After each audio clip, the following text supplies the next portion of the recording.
prinsip merupakan sesuatu yang dibuat sebagai pegangan untuk mencapai tujuan yang telah ditetapkan. Di antara prinsip-prinsip administrasi dakwah yaitu diantaranya adanya SDM atau sumber daya manusianya atau sekelompok manusia, sedikitnya 2 orang, yaitu untuk ditata dalam lingkup dakwah.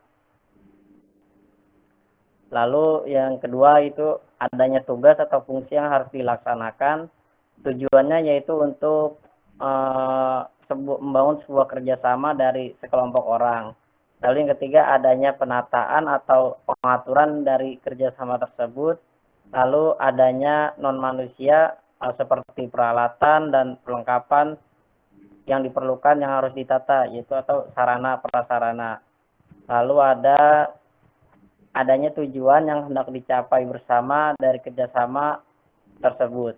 Lalu yang terakhir adanya sebuah prinsip administrasi yang menyinggung organisasi lembaga dakwah.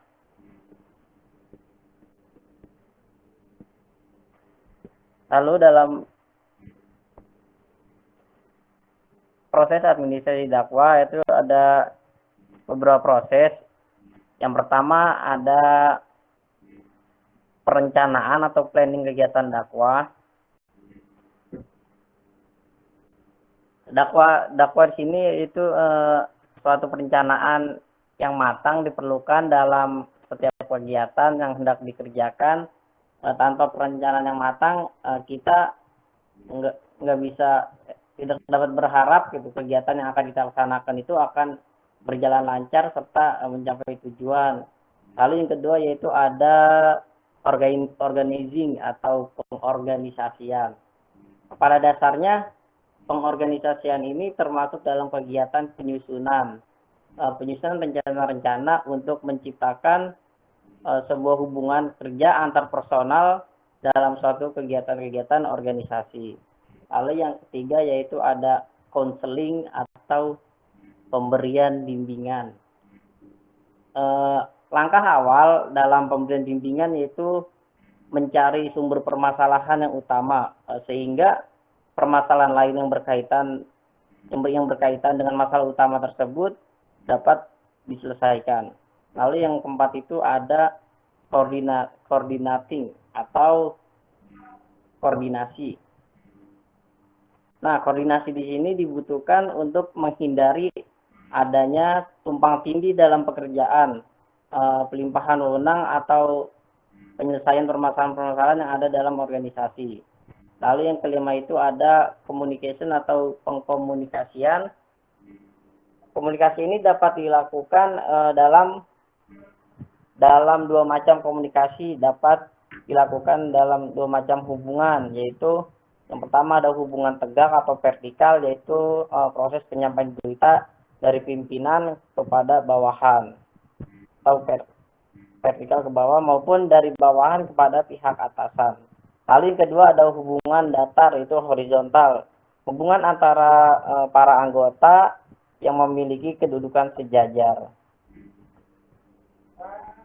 Lalu itu ada pengontrolan atau controlling, yaitu pengontrolan dapat dilakukan secara langsung ataupun tidak langsung. Pengontrolan yang dilakukan secara langsung dilakukan melalui kegiatan pengawasan di tempat, adapun pengontrolan yang dilakukan secara tidak langsung adalah pengontrolan yang dilakukan melalui kebijakan, pemberian instruksi melalui surat edaran dan sebagainya. Yang terakhir yaitu ada evaluasi atau penilaian. Penilaian di sini sebaiknya dilakukan secara berkala atau bertahap sehingga dapat menjadikan landasan untuk melakukan perbaikan pada semua bidang administrasi. Penilaian ini juga harus didukung oleh fakta-fakta yang dapat membawa ke arah perubahan positif serta memberikan cara terbaik untuk membuat keputusannya. Mungkin hanya itu yang dapat saya sampaikan, kurang lebihnya mohon maaf, saya serahkan kepada moderator. Terima kasih. Baik, terima kasih kepada Teh April, Kang Anwar Farid, dan Kang Andika yang telah menyampaikan materinya yang sangat luar biasa sekali ya teman-teman. Semoga teman-teman dapat memperhatikan Kata dina HP tulis. sesi Astagfirullah. sesi review materi yang pertama yaitu oleh Ikhwan ya, yaitu Tulis salah tulis dia Fahri tulis Taufik. saya. Kang Fahri Taufik, apakah ada?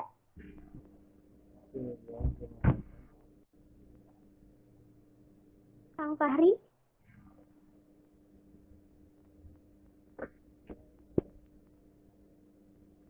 Yang dipanggil gak ada.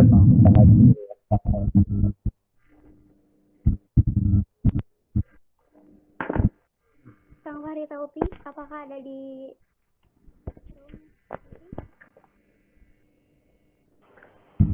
Ada teh. Enggak Kang, review materi dari kelompok 3. Dipersilakan. Baik.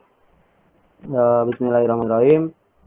Terima kasih sebelumnya kepada kelompok 4 yang telah menjelaskan materi-materinya. Kang Fahri bisa on Mungkin cam, ya. Pak? Ini udah Pak, udah dibuka Pak. Oleh teman-teman yang lain terlihat. Oke, baru kebuka. Sudah Pak. Ada Pak ya? Gak ada. Ngabeleg-beg. Mantap. Ada Pak, ada. Tapi burem Pak, gambarnya Pak. Sabar Fahri, burem. Ya, Oke, lanjut. kondisi lagi. Pang meserkeun atuh ku Ahmad Faris.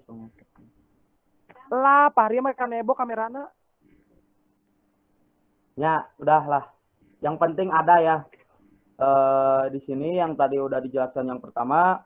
Jadi saya menangkap bahwa ada penjelasan tentang administrasi dakwah itu adalah proses keseluruhan dan kegiatan-kegiatan yang di dalam dakwah, dan si pendakwahnya juga akan mempunyai tugas-tugas untuk berdakwah seperti itu. Dan ada juga dalam administrasi dakwah ini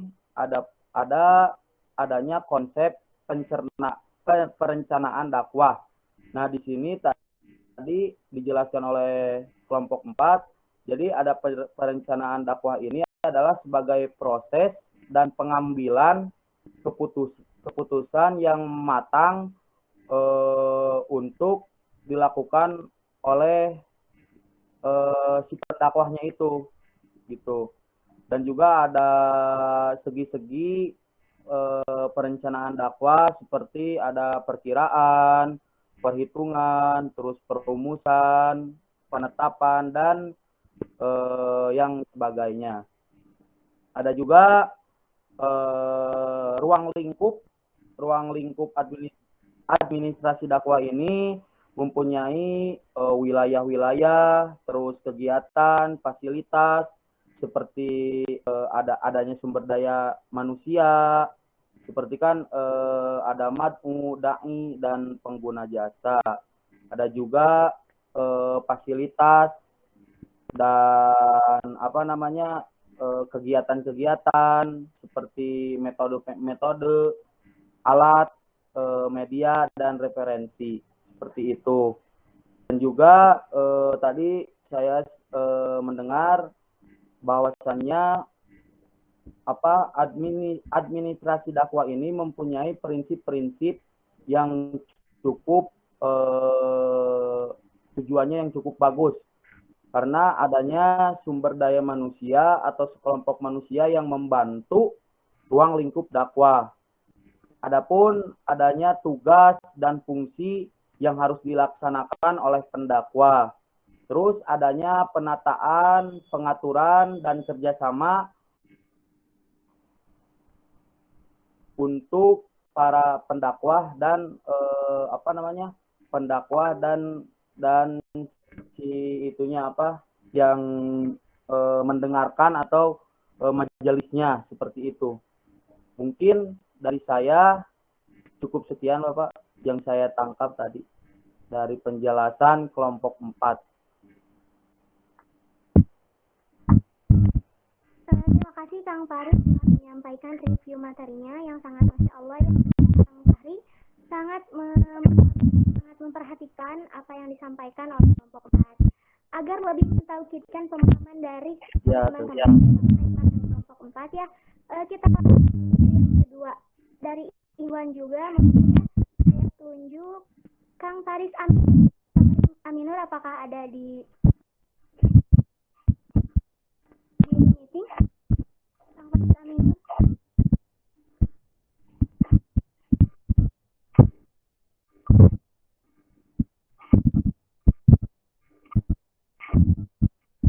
Kang Faris Aminur, apakah ada di room meeting?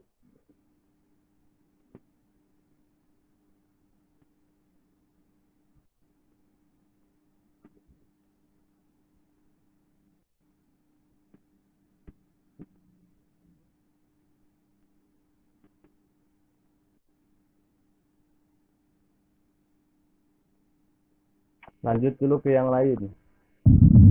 Oke, baik, sepertinya Kang Faris Aminur tidak ada ya di meeting. Kita lanjut. Itu yang ketiga, review yang kedua, yaitu Kang Wafi. Kang Abdul Wafi, apakah ada?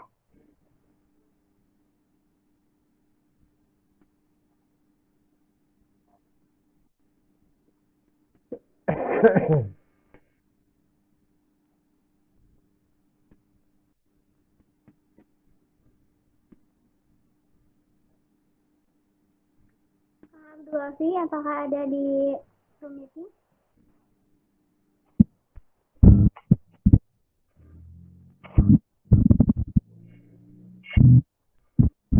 Lewat kayaknya. Ya, baik, diganti ya sama Kang Zulfahmi. Baik, terima kasih kepada moderator Diana. Mungkin yang saya dapatkan dari materi kali ini yaitu perencanaan administrasi dakwah. Balik lagi kepada halnya perencanaan.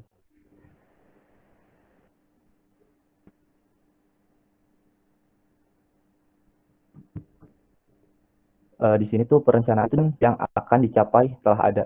Berarti perencanaan ini dilakukan ketika sudah adanya tujuan yang akan dicapai. Mungkin contohnya kayak misalkan dalam lembaga Basnas misalkan. Apa sih? Oke, baik nih, tujuan tahun ini kita ingin seperti apa Basnas kita?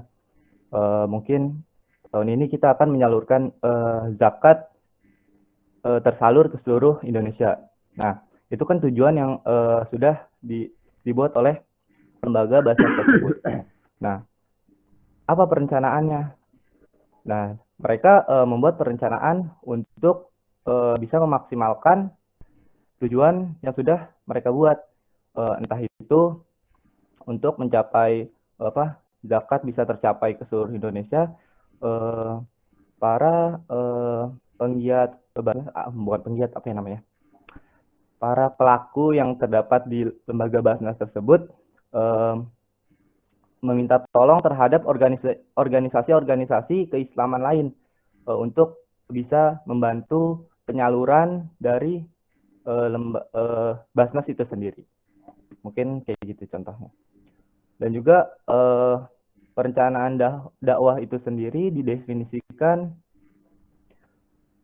sebagai proses pemikiran dan pengambilan keputusan yang matang dan sistematis mengenai tindakan-tindakan yang akan dilakukan pada masa yang akan datang dalam rangka penyelenggaraan dakwah.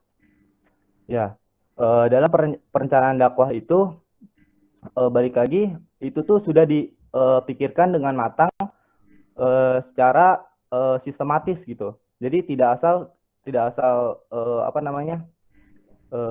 main ceplas-ceplos gitu pemikirannya. Jadi untuk di masa yang akan datang itu Basnas itu memikirkan ini zakatnya harus tersalurin nih seluruh Indonesia kayak gitu. Jadi bukan stuck cuma di daerah-daerah. Soalnya kan ketika dalam lembaga zakat banyak di daerah-daerah terpencil itu yang lebih membutuhkan daripada perkotaan kan. Seperti itu. Dan di dalam perencanaan dakwah itu juga mencakup pemikiran dan perhitungan masa depan, perumusan dan merumuskan sasaran dalam rangka pencapaian tujuan dakwah terus penetapan tindakan-tindakan dakwah dan prioritas pelaksanaannya, juga penetapan metode dakwah, penentuan dan penjadwalan waktu, juga penetapan lokasi atau tempat dakwah. Mungkin itu saja yang dapat saya sampaikan. Baik, terima kasih. Saya kembalikan ke moderator. Terima kasih Kang Abdul Fatim telah menyampaikan diskusinya. Review yang ketiga yaitu Sudah cukup ya. Masih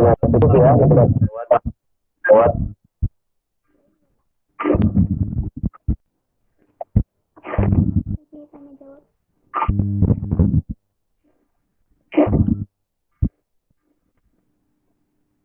Oke, saya ucapkan terima kasih pada moderator yang telah mengatur jalannya acara. Dan karena waktu sudah menunjukkan jam 2 lebih 2 menit kalau di saya. Oke, baik, saya ucapkan terima kasih sebelumnya pada moderator, semangat terus. Moderator puasa nggak ya? Pertanyaannya kan sederhana, bukan jangan puasa nggak ya? Maksudnya jangan. Tadi sahur sarapan jam berapa? Kalau jam 4 berarti puasa. Kalau jam 7 berarti nggak puasa. Oke. Oke, saya ucapkan terima kasih sebelumnya. Oke, tadi proses dakwah ya. Teman-teman perlu pahami juga, kalau seandainya dakwahnya dilakukan secara fardiyah, dakwah nafsiyah, kira-kira proses administrasinya seperti apa? Kalau dakwah ya, fardiyah, seperti apa? Kalau proses dakwahnya dilakukan dakwah fi ahqalillah, itu bahasa-bahasa itu harus dihafal. Kalau dakwahnya dijalankan dengan dakwah fi ahqalillah, dakwahnya, perencanaan dakwahnya, pengorganisasian dakwahnya, ya, pelaksanaan dakwahnya dan evaluasi dakwahnya. Kalau dakwahnya dilaksanakan secara dakwah dakwah fi aqwaliyah fi kasiro, jadi dakwah yang jamaahnya banyak. Fi aqwalillah itu kan di bawah 25 ya. Fi kasiro itu di atas 25. Tapi masih dalam satu rumpun, satu daerah. Itu pasti administrasinya berbeda.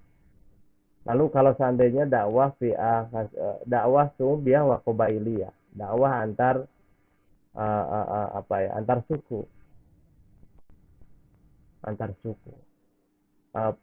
administrasi dakwahnya juga pasti berbeda karena ada pendekatan budaya yang berbeda, adat yang berbeda, suku, letak geografis yang berbeda yang membentuk karakternya masing-masing.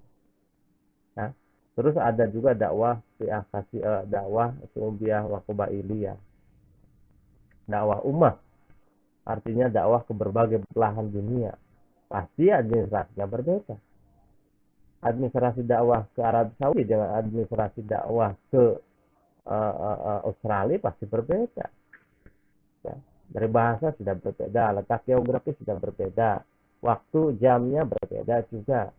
Ya, budayanya berbeda juga. Mungkin karena letak geografisnya berbeda, psikologisnya pun juga berbeda. Administrasi karakteristik masyarakat pedalaman pasti berbeda dengan administrasi karakteristik masyarakat pesisir. Karena dari sisi psikologis juga berbeda. Karena menurut sebagian orang gunung itu lembut-lembut, ya. Ngomong nggak mesti kencang-kencang ya, karena ada di pegunungan yang suaranya kan tidak membutuhkan suara atau tidak mau melawan suara yang keras ya. Tapi coba bayangkan kalau di pesisir, dentuman ombak yang tidak bisa dibendung, wilirnya angin sepoi-sepoi yang terus menerus ya. Kalau di pegunungan enggak ya. Terus kecenderungan hilir mudik, ya. Orang datang ke pesisir dengan datang ke gunung, kira-kira menurut teman-teman lebih banyak datang kemana? Itu mempengaruhi ya. Silakan aja ya teman-teman, pasti berbeda. Ke pantai ceritanya beda. Perkotaan nanti kalau seandainya dakwahnya administrasi atau mad'unya masyarakat perkotaan, pasti administrasi berbeda. Administrasinya nanti mad'unya atau dakwahnya ya di pedalaman pasti berbeda. Nah, teman-teman, di proses administrasi dakwah itu sangat bergantung pada wilayah dakwah mana yang akan dijalankan. Sebab ternyata sangat berpengaruh. Wilayah dakwahnya, termasuk juga persoalan administrasi dakwah itu akan sangat berpengaruh atau akan mudah dipengaruhi jika objek dakwahnya beda. Contoh, objek dakwahnya adalah masyarakat NU. Pasti administrasinya agak sedikit berbeda dengan administrasinya dengan mad'unya adalah masyarakat Muhammadiyah. Satu, ya. Di sisi materi pasti berbeda lah. Satu. Yang kedua ya, dakwah pasti berbeda kalau ternyata masyarakatnya atau objek dakwahnya di situ NU ada, Persis ada, Muhammadiyah ada, Kristen ada, Hindu ada, Buddha ada. Kira-kira dakwahnya mau kemana dicapainya? Materinya pasti berbeda. Ya. Targetannya juga pasti berbeda. Oleh karena itu teman-teman, memahami administrasi dakwah adalah membutuhkan pemahaman yang luas ya. Karena sangat dipengaruhi oleh faktor-faktor baik itu individu, baik itu diri kita sendiri, individu, komunitas kecil ataupun yang komunitas besar, ataupun antar bangsa, ataupun di lintas madhab. Ya. Kalau teman-teman dakwah lalu menjelaskan soal fikih ke masyarakat, mungkin masyarakat Iran ya, yang Allahu Akbar itu tidak disimpan di sini, ya, tapi kan lepas lagi ke bawah, kembali ke semula. Itu kan berbeda juga. Fikihnya pasti fikihnya beda, bukan saja itu bisa saja Maliki, Hambali, ya. Hanafi bisa jadi. Oke, oleh karena itu memahami administrasi dakwah memerlukan pemahaman yang sangat luas. Kita harus melihatnya dari berbagai sisi, ya, dari berbagai dimensi sosiologis, ya, dimensi antropologis, dimensi politik pun juga sama, dimensi yang lainnya. Demikian tambahan yang bisa saya sampaikan pada teman-teman. Saya ucapkan terima kasih telah diskusi dengan penuh sumringah, bahkan on cam terus sekarang ya, tadi enggak karena mungkin sudah saya jelaskan ini direkam gitu ya, jadi fotonya jelas. Di YouTube nanti kelihatan siapa yang gak on cam, siapa yang senyum, siapa yang ngantuk, siapa yang helai baik. Kan kelihatan. Baik, terima kasih, mohon maaf atas segala kekurangan, dan marilah kita tutup proses perkuliahan ini dengan sama-sama membaca hamdalah. Alhamdulillah. Alhamdulillahirabbil alamin. Assalamualaikum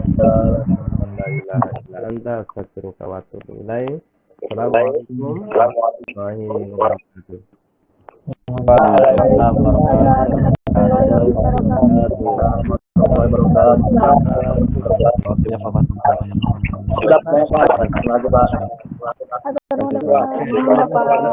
Selamat bagi selamat lebaran setelah menjalankan di kesempatan Ramadan. Terima kasih Bapak. Mohon maaf lahir batin Bapak. Selamat libur. Selamat lahir batin Bapak. Maaf lahir batin Bapak. Selamat berlibur. Sama-sama. Jangan lupa oleh-oleh lebarannya makan, jangan disimpan karena nanti hapus ya. Ya Pak. Nyuruh dibawa ke kampus, teman-temannya kan juga offline, jadi nggak mungkin juga. Jadi dimakan sajalah. Berarti kita offline Pak. Terima kasih. Kita offline jadi Pak. Kita jadi offline Pak. Waalaikumsalam. Offline masih dalam pertimbangan. Oh baik Pak. Jadikan Pak.